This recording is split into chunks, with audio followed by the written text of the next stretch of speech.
جو لوگ کمزور ذہن رکھتے ہیں ساری زندگی فیصلہ ہی نہیں ہوتا، کوئی ڈرتے رہتے ہیں، سہمے وقت گزارتے ہیں اپنے آپ کو فکری یہ جو ایمان ہوتا ہے یہ بندے کو طاقتور کرتا ہے، بندہ مضبوط ہو جاتا ہے۔ مجھے بتائیے نا، جب ایمان پکا ہو کہ روزی دینے والا اللہ ہے تو پھر بندہ کسی مالدار آدمی کے پیچھے کبھی بھاگتا ہے، کبھی کسی بڑے آدمی سے ڈرتا ہے؟ جب اسے پتا ہو کہ عزت اور ذلت اللہ کے دستے قدرت میں، پھر وہ سیاستیں سازشیں یہ کام کرتا ہے۔ تو پہلے تو مضبوطی ایمان درکار ہے ہمارے بچوں کے اندر، ہمارے مزاجوں کے اندر۔ جب تک وہ مضبوطی ایمان، حضرت مولا علی شیر خدا کرم اللہ تعالی وجہ الکریم ایک دفعہ بڑے علیل ہو گئے، کمزوری آ جاتی ہے، بندہ بیمار ہو جاتا ہے۔ تو ہمارے ہاں بیمار لوگ بعض اوقات ایسا جملہ بولتے ہیں جو کفر کے زمرے میں چلا جاتا ہے۔ آپ پریشان ضرور ہیں، تکلیف میں ضرور ہیں، لیکن آپ بات وہی کریں گے جو شریعت اجازت دیتی ہے۔ حضرت علی شیر خدا شدید علیل تھے، ایک صحابی تیمارداری کرنے گئے تو حضرت مولا علی کا چہرہ دیکھ کے پریشان ہو گئے، کہنے لگے آپ تو بڑے سخت علیل ہیں، اللہ خیر کرے، اللہ تعالیٰ آپ کو صحت دے۔ تو حضرت علی کہنے لگے تو فکر نہ کر، مجھے اس بیماری سے کچھ بھی نہیں ہوگا۔ نے کہا کیوں؟ فرمانے لگے مجھے نبی پاک علیہ السلام نے فرمایا تھا علی اس وقت دنیا سے جاؤ گے جب داڑھی خون سے رنگین ہو جائے گی،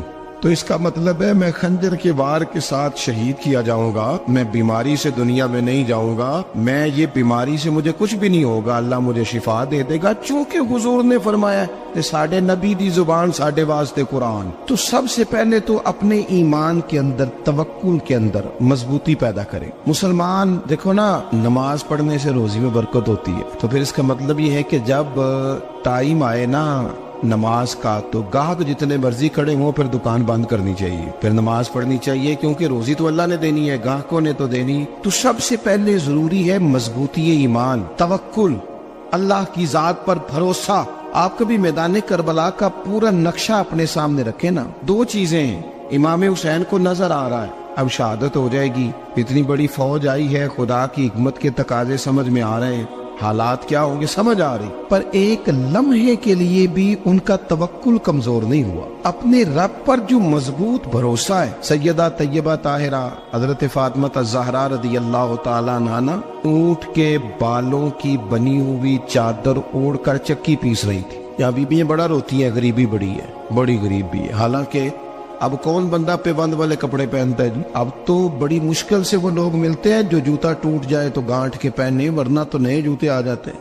حضرت سیدہ پاک اونٹ کے بالوں کی بنی ہوئی چادر اوڑھ کے چکی پیس رہی تھی۔ نبی پاک صلی اللہ علیہ وسلم نے دیکھا، آنکھوں میں آنسو ضرور آئے، پر محبوب نے فرمایا فاطمہ دنیا میں تھوڑی سی تکلیف برداشت کرو، قیامت کی ساری عزت اللہ آپ کو ہی عطا فرمائے گا۔ تو توکل کی مضبوطی، اللہ کی ذات پر بھروسہ، اپنے رب کریم کے ساتھ امیدوں کا وابستہ کرنا، اس سے مضبوطی آئے۔ دوسرا فرمایا وَعَمِلُوا الصَّالِحَاتِ، بہترین عمل کیا جائے زندگی میں، نیک اعمال کیے جائے، وقت ضائع نہ کیا جائے، ہر وقت کوئی نہ کوئی کام بندہ کرتا رہے۔ یہاں بہت سارے لوگ ہیں جن کو لوگ نیک کہنا شروع کر دیتے ہیں نا، وہ سمجھ لیتے ہیں شاید ہم سچی مچی نیک ہیں۔ لوگ جو کہتے ہیں حضرت صاحب کی بلا، پیر صاحب کی بلا، میں یہ طالب علموں کو، دوستوں کو، بلکہ اپنے آپ کو بھی کئی دفعہ کہتا رہتا ہوں، اپنے آپ کو سمجھاتا ہوں کہ یہ لوگ تجھے کہہ رہے ہیں حضرت صاحب، یہ تو رات کو تو اپنے آپ سے پوچھنا، اپنے رب سے پوچھ، کبھی موقع ملے تو اپنی گریبان میں جھانک، غور کر کے تیری کیفیت کیا ہے، تنہائی میں تیرا دل اللہ سے جڑتا ہے کہ نہیں،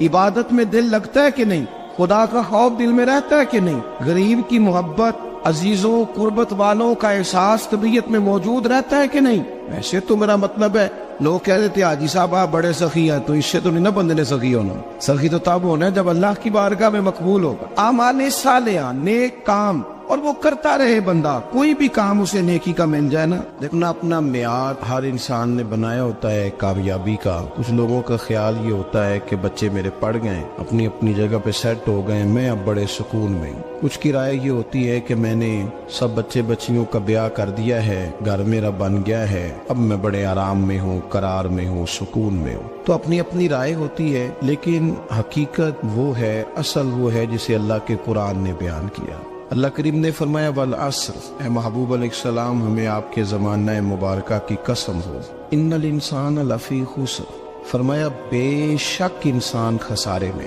نقصان میں۔ اپنے تئیں کوئی دعویٰ کر لیتا ہے، آپ دیکھتے ہیں کہ بہت سارے لوگوں کے دعوے اپنے اپنے ہوتے ہیں نا۔ کسی بھی طالب علم سے آپ پوچھیں پیپر دے کے آئے تو پیپر کیسا ہوا ہے تو کیا کہتا ہے؟ جب کینڈیڈیٹ الیکشن لڑتے ہیں تو رات کو جب وہ سوتے ہیں تو سارے جیت کے ہی سوتے ہیں، ان کو سب یہی کہتے ہیں کہ لوگ سارے تیرے ساتھ ہی ہیں.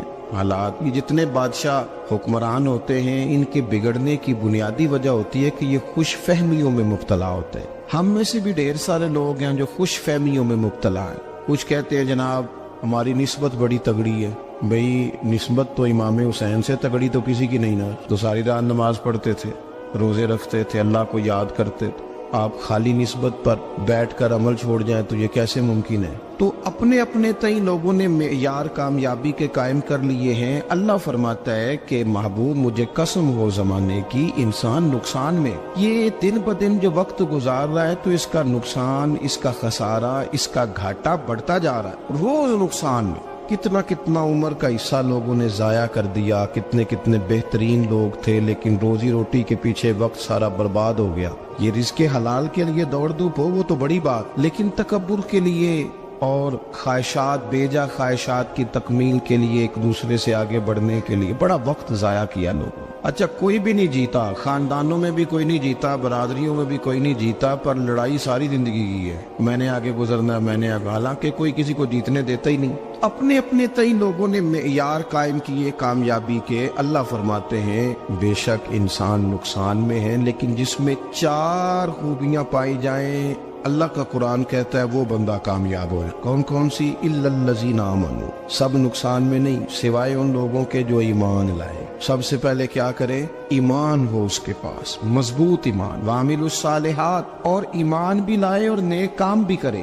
اور صرف نیک کام نہ کرے, وتواصوا بالحق, لوگوں کو حق بات کی نصیحت بھی کرے. اور ظاہر ہے سچ بولے گا, حق بولے گا تو بڑے لوگوں کے مفادات کو ٹھیس پہنچے گی, کچھ لوگوں کو تکلیف بھی ہوگی. تو اب جب تکلیف ہوگی تو پھر مصیبت بھی آئے گی. تو اگر حق بات کہنی ہے تو پھر کیا کرے؟ وتواصوا بالصبر, پر ایک دوسرے کو صبر کی بھی وصیت کرے. 4 چیزیں پائی جائیں, ایمان, اعمال صالحہ, حق کی نصیحت, اس رستے میں آنے والی تکلیف پر صبر. اگر یہ 4 چیزیں میسر آتی ہیں تو اللہ کا قرآن کہتا ہے بندہ کامیاب ہے. اور اگر یہ 4 چیزیں نہیں تو پھر کوئی بندہ جتنا مرضی دعویٰ کرے, جتنا مرضی شور کرے, جتنا مرضی اعلان کرے, وہ کامیاب ہو سکتا. سب سے پہلے تو اپنا ایمان پکا کرے. یہ جو کچی پکی باتیں کرتے ہیں نا لوگ, مسلمان جو ہوتا ہے نا, مسلمان وہ لاوارث نہیں ہوتا, وہ وارث والا ہوتا ہے. اس کا رب ہر وقت اپنی رحمت سے اس کی حفاظت کرتا ہے. مسلمان ہر وقت نبی پاک علیہ السلام کی نگاہ کرم میں رہتا ہے. اسے کمزور باتیں نہیں کرنی چاہیے کہ میرے کو پیچھے چڑھ گیا تو پتہ نہیں کیا ہو جائے گا, برادری مخالف ہو گئی تو پتہ نہیں کیا ہو جائے گا, سچ بول دوں گا تو لوگ پتہ نہیں مجھے مار دیں گے. ایسا ہو نہیں سکتا. چھری حضرت ابراہیم چلائے بھی نا تو حضرت اسماعیل کے حلق پہ چلنا اس نے تب بھی ہے جب اللہ حکم کرے گا. تو اللہ کی حکمت ہوگی, حکمت الہی ہوتی ہے تو کوئی کام ہوتا ہے, ورنہ ہوتا. تو اپنی طبیعت میں مضبوط ایمان, توکل, اللہ پہ بھروسہ, مضبوطی افکار کی, کچی باتیں نہیں. دیکھو نبی پاک صلی اللہ تعالی علیہ وسلم نے فرمایا نیکی کو کبھی حقیر نہیں سمجھنا, کبھی حقارت سے نہیں نیکی کرنی کہ یہ بڑی چھوٹی ہے تو میں اس کو کروں. آپ فرمایا کبھی حقیر نہ سمجھنا, نیکی کا کام جو بھی ملے کر دینا. فرمایا اگر بھائی سے مسکرا کے ملو گے بنا تو اس پر بھی اللہ تمہیں صدقے کا ثواب عطا کرے گا. ہم تو اس دین سے کے ماننے والے ہیں جو کہتے ہیں تو گلی سے روڑا اٹھا دے, کانٹا اٹھا دے, کسی کی تکلیف دور کر دے, کسی اس پر گنجائش کر دے, کسی کے لیے آسانی کر دے. جو بھی خیر کا کام میسر آئے پورے دن میں اسے چھوڑے نہیں. صبح گھر سے نکلے, وہ ایک صحابی تھے, غالباً تابعی تھے, تو بازار جاتے اپنے غلام کے ساتھ تو سارا بازار گھوم کے واپس آ گئے. خادم نے کہا جناب کو نہ کوئی خریدا نہ کچھ بیچا, تو آپ سارا بازار گھوم کے آ گئے. فرمانے لگے تیرا کیا خیال ہے؟ میں نے کچھ بھی نہیں کیا. کہا جناب پھر کیا کیا ہے؟ فرمانے لگے تم نے دیکھا جو بندہ بھی گزرا میں نے اس کو کہا السلام علیکم, تو کتنی کو نیکیاں میں جمع کر کے آ گیا ہوں.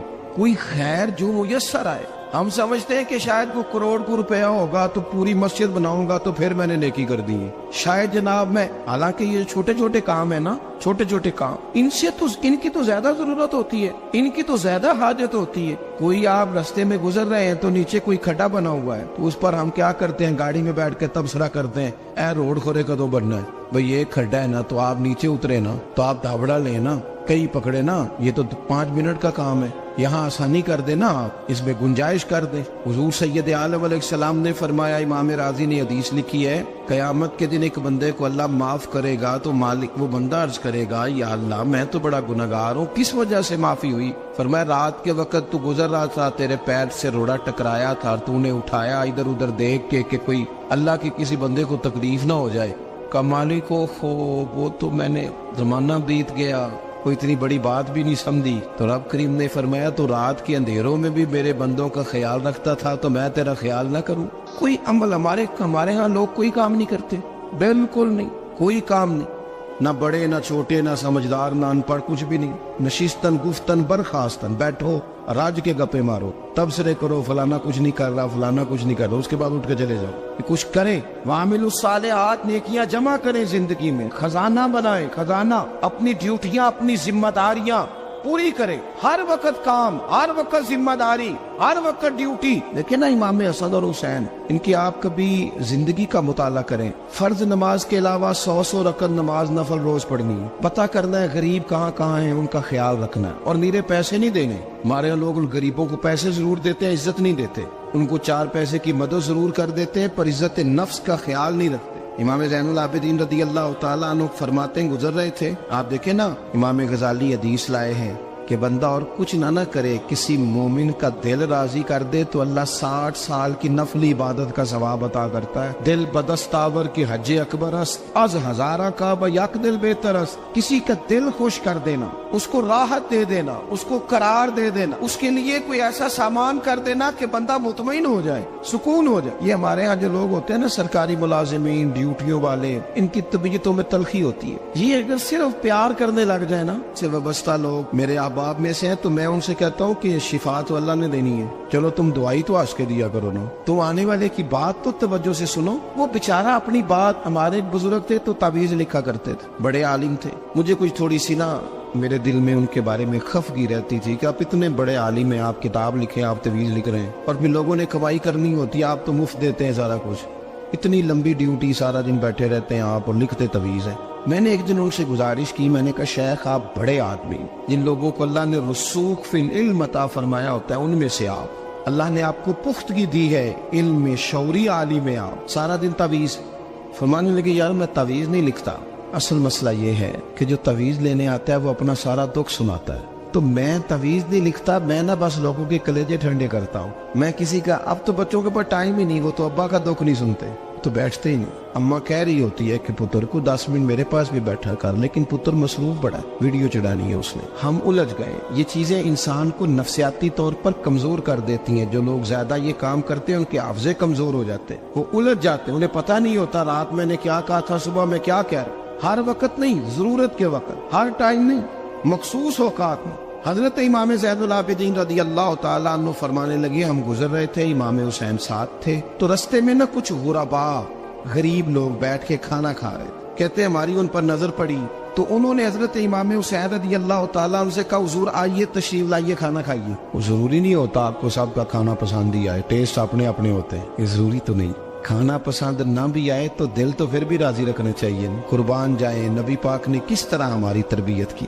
حضرت عائشہ صدیقہ رضی اللہ تعالیٰ عنہ فرماتی ہیں، کریم محبوب کا میں نے یہ طریقہ دیکھا کہ اگر کھانا ناپسند ہوتا تو چھوڑ دیتے، پر کبھی اس میں سے نقص نہ نکالتے، عیب جوئی نہ کرتے۔ گرمی کے موسم میں کھڑی ہے بیچاری خاتون، اور کتنی مشقت سے اس نے کھانا بنایا، اور کتنی گرمی سہی ہے چولہے کے سامنے، لیکن صاحب کو کھانا رکھا ہے تو وہ کہتے ہیں یہ تو کی پکایا ہے، وہ کھانے والی چیز ہے بھائی، اس طرح کرنا، اب جو اگلی انڈیا وہ تو پکا، آنا تو کھڑا ہو۔ یہ پتہ چلی یہ کام کتنی مشقت کا ہے۔ زندگی میں کچھ تھوڑا سا دوسروں کا خیال رکھنا، یہ بھی تو دین کا حصہ ہے۔ آپ اپنی زندگی میں ہمیشہ اپنے لیے سوچے، کسی اور کا سوچے ہی نہ، تو میرے عزیز یاد رکھیں گے آپ۔ امام زین العابدین کہتے ہیں نبی پاک صلی اللہ تعالیٰ علیہ وآلہ وسلم نے نا حضرت امام علی مقام کی، امام حسن اور حسین کی اس طرح سے کچھ تربیت فرمائی تھی کہ غریب پروری ان کے اندر رچ بس گئی۔ مزاج بن گیا. وہ غربا بیٹھے تھے دسترخوان بچھائے سڑک کے کنارے, تو امام حسین گزرے تو انہوں نے آواز دی. امام صاحب لوگ کہنے لگے حضور تھوڑی روٹی نہیں کھا لیتے ہمارے ساتھ. تو امام صاحب آ گئے, نیچے بیٹھ گئے غریبوں کے ساتھ. کوئی جرت کرے نا, چلو امیروں نے تو غریبوں کے ساتھ بیٹھنے کی جرت نہیں کرنی, کوئی پیر ہی بیٹھ جائے غریبوں کے ساتھ, وہی مہربانی کر دے کہ میں پیر صاحب ہوں قبلہ ہوں تو میں ہی چلو لنگر کھا لوں مریدوں کے ساتھ بیٹھ کے. ہماری تو محفلوں میں بھی نا جی نعت خانوں کا, مولویوں کا, دوسروں کا کھانا اور ہوتا ہے, اور غریب آدمی کو شاپر میں چاول ڈال کے دیتے ہیں اور ساتھ اسے کہتے ہیں یہ لنگر شریف ہے. بھئی اگر یہ شریف ہے تبرک ہے تو اے پیر صاحب نو نہیں سی لنگدا, اڑتا ہے گلے میں لنگر ان کو. یہ لنگر شریف جو ہے یہ نعت خان کو بھی تو گزرنا تبرک ہے کہ نہیں؟ ہاں نہ تو کرو نا, تو جیڑی زیادہ تبرک والی شے ہے وہ پیراں نو بھی تو کھانی چاہیے نا, نعت خان کو اس کے لیے علیحدہ سے مرغ مسلم اعلیٰ کھانے. میں اکثر دوستوں سے کہتا ہوں چلو میلاد شریف پہ صحیح سب کے لیے اچھا کھانا پکاؤ. چلو جس غریبوں کے بچوں کو بیچاروں کو سارا سال وہ بوٹیوں کے لیے لڑتے ہیں, تم میلاد پہ اچھی روٹی پکا دو, تو بچہ جب کھائے گا نا بہت ساریاں بوٹیاں اور چاول, اور اپنے ابا سے پوچھے گا کہ ابا جی آج کی گل ہے, تو ہو سکتا ہے غریب باپ رو ہی پڑے اور اسے کہے پتر تو آج راج راج کے کھاج ساڈے نبی پاک دا میلاد شریف. تو امام حسین رضی اللہ تعالیٰ عنہ نا آ کے غریبوں کے بیچ بیٹھ گئے زمین پہ. انہوں نے کہا کھائیے, تو وہ جس طرح وہ کھا رہے تھے نا سادے برتنوں میں سادے, امام حسین کھانا کھانے لگ گئے. میں نے کہا خیر کا کام کوئی بھی ملے اسے ضائع, چلو اور کچھ نہیں کر سکتے تھے کسی کو سڑک ہی پار کرا دے نابینا کو, چلو اور کچھ نہیں کر سکتے تو آپ کو پتا ہے کہ سامنے والا بوجھ لے کے گزر رہا ہے, آپ تھوڑا سا ہٹ جائیں روڈ سے, اسے گزر لینے دیں. کوئی تو کام زندگی میں کوئی ارادہ تو خیر کا بندہ کرے. امام حسین بیٹھ گئے, ان کے ساتھ روٹی کھائی, تھوڑی دیر کے بعد اجازت لی, فرمایا جاؤں؟ کہنے لگے حضور اور کھائیے. فرمانے لگے میں تو ابھی روٹی کھا کے آیا تھا اور آج تک ایسا نہیں ہوا کہ دوبارہ کھانا کھاؤں, ایک لقمے کی بھوک نہیں تھی, جتنا بھی کھایا ہے نا یہ تمہارا دل خوش کرنے کے لیے کھایا ہے. غرباء مساکین کی وعامل الصالحات, ایماندار بندہ ایمانداروں جیسے کام کرتا ہی اچھا لگتا ہے. 25 حج کیا امام حسن اور حسین نے مدینے سے مکے پیدل جا کے. میں کہتا ہوں چلو ہم باجماعت نماز ہی پڑھ لیا کریں. چلیں حضور صلی اللہ علیہ وسلم نے فرمایا فجر کی نماز پڑھ کے بیٹھ جاؤ, اشراق چاشت تک اللہ کا ذکر کرو, 2 نفل اشراق کے 2 چاشت کے پڑھ لو, اللہ 2 حج اور 2 عمرے کا ثواب عطا کر دے گا. مشکل کام تو نہیں. اہل بیت نے ہمیں سبق یہ پڑھایا ہے, حضور کے اصحاب نے ہمیں سبق یہ پڑھایا. تیسری بات فرمایا وَتَوَاصَوْا بِالْحَقِّ, صرف یہ نہیں کہ تم نماز پڑھ کے تو بیٹھ جاؤ, تم نے نا بے نمازی کو نماز کی دعوت بھی دینی ہے. مظلوم پر ظلم ہوتا رہے اور کونے میں چپ کر کے بیٹھے نہیں رہنا, بلکہ اگر ہاتھ پکڑا جا سکتا ہے تو ظالم کا ہاتھ پکڑنا ہے. نبی پاک علیہ الصلوۃ والسلام نے فرمایا اپنے بھائی کی مدد کرو چاہے وہ ظالم ہو یا مظلوم ہو, بھائی کی مدد کرو چاہے ظالم ہو یا مظلوم ہو. تو صحابہ نے عرض کی یا رسول اللہ صلی اللہ تعالی علیہ وسلم یہ مظلوم کی مدد تو سمجھ میں آتی ہے, یہ ظالم کی مدد کیسے کریں؟ نہیں سمجھ آ رہی ہے آپ کو بات؟ یا رسول اللہ صلی اللہ تعالی علیہ وسلم مظلوم کے ساتھ کھڑا ہونا تو ہماری عقل میں آ گیا, تو ظالم کی مدد کیسے کرنی ہے؟ نبی پاک صلی اللہ تعالی علیہ وسلم نے فرمایا ظالم کو ظلم کرنے سے روک دو, تم نے اس کی مدد کر دی, اسے باز کرو. لیکن ہم تو اتنی جرت ہی نہیں رکھتے بدی کو بدی کہنے کی, اتنی طاقت ہی نہیں ہوتی. جھوٹ کو جھوٹ کہنے کی ہمت, ہمارے گھر میں سارا کچھ ہو رہا ہوتا ہے, ہمیں پتہ ہوتا ہے کہ فلاں جگہ پہ ہمارا قبیلہ ہماری برادری غلط ہے, پر اتنی جرت کرتے. ہم سچ بولتے ضرور ہیں پر دوسروں کے بارے میں, اپنے بارے میں سچ بولنے کو تیار نہیں ہوتے. جرت کا مظاہرہ کریں, زندگی میں حق کو حق کہنا سیکھیں, غلط کو غلط کہنا سیکھیں, جھوٹ کو جھوٹ کہیں, بدی کو بدی کہیں, سچائی کا ساتھ دیں ہمیشہ. ہم نے جب تک دیکھو نا ظلم ہوتا رہے, زیادتی ہوتی رہے, اپنا دروازہ اندر سے بند کر لو, پتر باہر نہ جانا. کیوں جی؟ باہر اس پہ ظلم ہو رہا ہے, ان کے گھر آگ لگی ہے, کوئی ہمارے گھر تو نہیں نہ لگی. یاد رکھنا پڑوسیوں کی آگ نہ بجھاؤ گے تو اپنے گھر بھی آ جائے گی. اگر مظلوم کا ہاتھ نہیں پکڑو گے تو ظالم دلیر ہو جائے. اور ہمارے جتنے بھی بزرگ گزرے انہوں نے ظالموں کو ظالم کہا. امام احمد بن حنبل نے جیل کاٹی, امام اعظم ابو حنیفہ نے جیل کاٹی. آج کل لوگ کہتے ہیں مولانا صاحب آپ نے نا جناب غلط کو غلط نہیں کہنا, سیاست کی بات نہیں کرنی. کیوں جی؟ کس لیے نہیں کرنی؟ سیاست تو تدبیر کا نام ہے. بنو اسرائیل میں جتنی بھی تدبیر ہوتی تھی وہ سارے انبیاء کیا کرتے تھے. کیوں نہ بات کریں؟ یہ جن کرسیوں پہ آج تم نے ظالموں جابروں کو بٹھایا, یہ کرسی تو حضرت ابوبکر صدیق جیسے لوگوں کی ہے, یہ تو حضرت عمر جیسے لوگوں کی سیٹ ہے, حضرت عثمان غنی جیسے لوگوں کا کام ہے, مولا علی جیسے لوگوں کا کام ہے. غلط جگہوں پہ غلط لوگ بٹھا دی اور پھر جھوٹے کو جھوٹا بھی نہ کہیں، ظالم کو ظالم بھی نہ کہیں۔ ہم سے نہ رقم ہوں گے قصیدے یزید کے، کیونکہ ہم لوگ تو حسین کے سیرت نگار ہیں۔ یہ کیا بات ہوئی، آپ سچی بات ہی نہ کریں، کلمہ حق کہیں، ہمیشہ کھری بات کہیں، سچی، گرچہ اپنا نقصان ہو، حق کے ساتھ کھڑے ہونا سیکھیں۔ وتواصوا بالحق، ساری آسانی تھی، امام حسین کو کوئی مسئلہ نہیں تھا، آرام سے بیٹھے تھے۔ آج کتنے موجوں میں بیٹھے ہیں، پیر صاحبان، مولوی صاحبان، خطیب صاحبان، سیاستدان، وڈیرے، موج لگی ہوئی ہے، کسی کو کچھ نہیں کہنا، کچھ کہیں گے تو پھر بندے مخالفت کریں گے۔ تو امام حسین مسجد نبی میں جمعہ پڑھاتے تھے، چپ کر کے بیٹھے رہتے، حضور سید عالم علیہ السلام کے مزار انور کے پاس بیٹھے تھے، بیٹھے رہتے۔ لیکن امام حسین نے فرمایا ظالم حکمران بنے تو وہ قوموں کو تکلیف دیتے ہیں، وہ ملی نقصان کرتے ہیں، وہ امت کا چہرہ مہرہ بگاڑ کے رکھ دیتے ہیں، لہذا کھڑے ہونا پڑتا ہے، کلمہ حق کہنا پڑتا ہے، الائے کلمت الحق کے لیے نکلنا پڑتا ہے۔ آپ اپنی زندگی کے اندر سچی بات کرنا سیکھیں۔ الیکشن کے دن آ گئے، میرے ایک بڑے محبت والے ساتھی تھے، وہ آ گئے ووٹ کے لیے۔ ویسے بھی یہ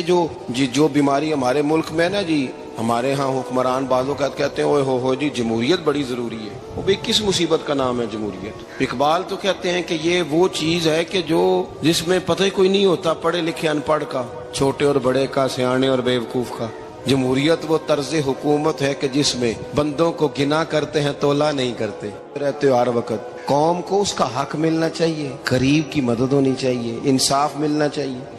باقی یہ تمہاری کہانیاں ہیں ڈکٹیٹرشپ اور جمہوریت، اور ہمیں تمہاری سمجھ بھی نہیں آتی۔ ہر ڈکٹیٹر کے ساتھ ہوتے ہو، باتیں جمہوریت کی کرتے ہو، جہاں تمہارا دل کرتا کھڑے رہتے ہو۔ ہمیں تو کوئی اس سے غرض نہیں، کام ہونا چاہیے، بلکہ جو لوگ قوت نافذہ رکھتے ہیں انہیں سمجھنا چاہیے کہ ملک کی بھاگ دوڑ ہمیشہ مضبوط ہاتھوں میں رہے، اور وہ اس طرح کا نظام وضع کریں، مل بیٹھے سارے ادارے کہ غریب کی سنی جائے۔ وہ مجھے بڑی اچھی طرح یاد ہے جب وہ ایک حکومت ختم ہوئی اور جو ایک فوجی رہ کے گئے تھے 11 سال، ان کی حکومت آئی تو میں باہر نکلا تو ایک بزرگ تھے، وہ صبح صبح ناشتہ بیچا کرتے تھے ہمارے علاقے میں، چاول اور چنے بنے۔ تو میں نے ان سے کہا بزرگوں پتہ لگا جی رات دی حکومت بدل گئی ہے۔ تو فرمان لگے پتر جیڑا مرضی بھی آ جائے، میں تو یا چاول بیچ کے روٹی کھانی، ہمیں تو ان سے غرض ہی نہیں، اللہ جانے کون آیا کون گیا، تو کھیل تماشا بنایا ہوا ہے۔ تو جھوٹے کو جھوٹا کہیں۔ میرے ایک دوست ہیں الیکشن لڑتے ہیں، مجھے ایک دفعہ آ کے کہنے لگے آپ نے کبھی ووٹ نہیں ڈالا، اس دفعہ ضرور ڈالیں۔ میں نے کہا نہیں ڈالتا میں۔ کہنے لگے ووٹ قوم کی امانت ہے، تو میں نے کہا امانت کسی بے ایمان کو دے دوں؟ امانت تو امانت دار کو دی جاتی۔ نہیں سمجھے آپ بات؟ یہ سارے کہتے ہیں نا ووٹ قوم کی، تو امانت کس کو دینی چاہیے؟ صحیح بتاؤ۔ چلو ہن تسی بولنا نہیں، بس دل وچ گل رکھنی، دل وچ دیندے ویسے